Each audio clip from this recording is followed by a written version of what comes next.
Ma'am, tinimpla ko ng buo muna kayo ng juice. Juice. Ayan, inamin niyo muna. Thank you.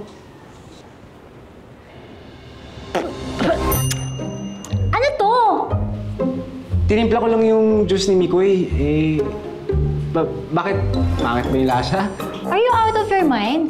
Protein shake yan eh.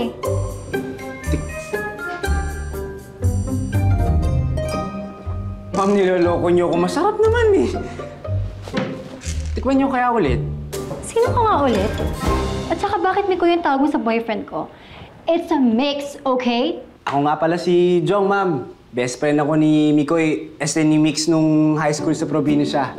Kakarating ko lang rin kahapon kasi dito na rin ako maghahanap ng trabaho sa Maynila. Anong oras na siya darating? Ma'am naman, konting hintay-hintay lang. Eh, ma'am. Nasabi niyo sa akin kanina, girlfriend kayo ni Mix. Tama ko ba? Yes. And why? Grabe talaga yung best friend ko. Dalawa-dalawa yung shota. Ang gaganda pa. What's that? Ay, ma'am, ibig ko sabihin. Ano? Babe! What a surprise! Nandito ka na pala. Saan ka galing? Bakit hindi ka matawagan? Hindi mo ba ako sinipot kagabi? Sa gym. Sabi ni Jared sa work. Jong, ma'am. Jong. Eh, di ba nga, part-time fitness coach ako sa gym. Nag-work ako sa gym. Totoo ba yan? Baka mamaya may side chicks ka, ha? Side chick? Sa ganda mong yan, naghanap pa ba ako ng side chick? Ha? Ang bobo ka naman kung ganun. Ganun pala ka bobotingin mo sa akin, babe. Grabe ka naman. Oo, alam ko ganito lang ako.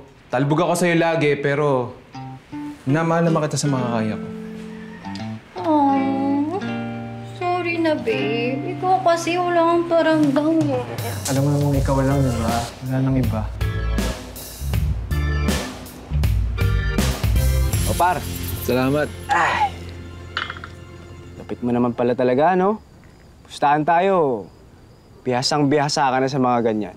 Sigurado ko, marami ka na napapaikot na babae, no? Tamang sabay lang sa Agos, Gar. Alam mo, nung dumating ako dito sa Manila, ilang beses din rin ako nasaktan ng mga babae dyan. Pero, tuto na ako. Hindi ka ba naniniwala sa mga, karma? Gar, good karma na nga na nagagawa ko lahat ng gusto ko eh. Alam mo, dito sa Manila, bawal yung lalamya-lamya ka. Kasi uuwi ka ng luhaan. Dapat, yamado ka lagi sa mga sabungan. Baka na rin talaga, no? Tsaka isa pa, dapat marunong ka mag-adjust. Ikaw, di ka na nagbago, Gar. Hilig mo pa rin sa mga manok. Eh, syempre. Yun na nga lang yung lagi kong kausap simula nung malis ka sa atin, eh.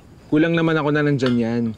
Pero sana wag lang magkalat sa bahay. Ang mahal kasi magpalinis sa cleaners. Oo, tol. Salamat, ah. Ibang-iba to sa mga beer house sa atin na gawa lang sa pawid, ah. Dito, ganda ng view. Chill lang, tol. Huwag masyadong pahalata na prom di, ha? Boss, 2 whiskey tsaka cola. Ganda talaga dito, tol. Hi, Mitch. You're here pa lang. Hindi mo na ako sinasagot sa mga messages.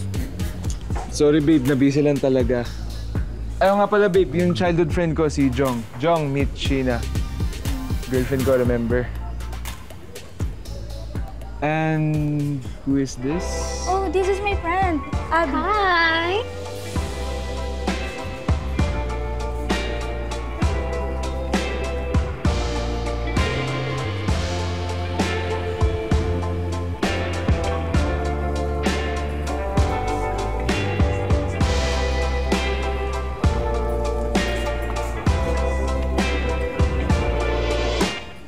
Hi, ma'am. Jong. Hi. Ano?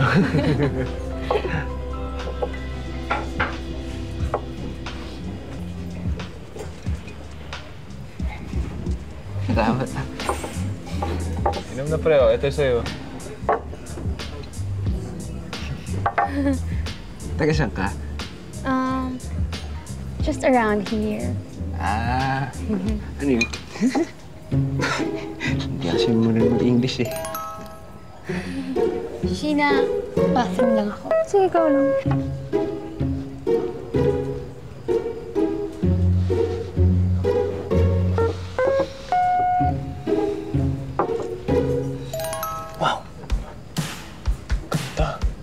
pustahan tayo, hindi na siya babalik. Bakit? That's our girl code. Pag hindi niya bet yung kasama niya,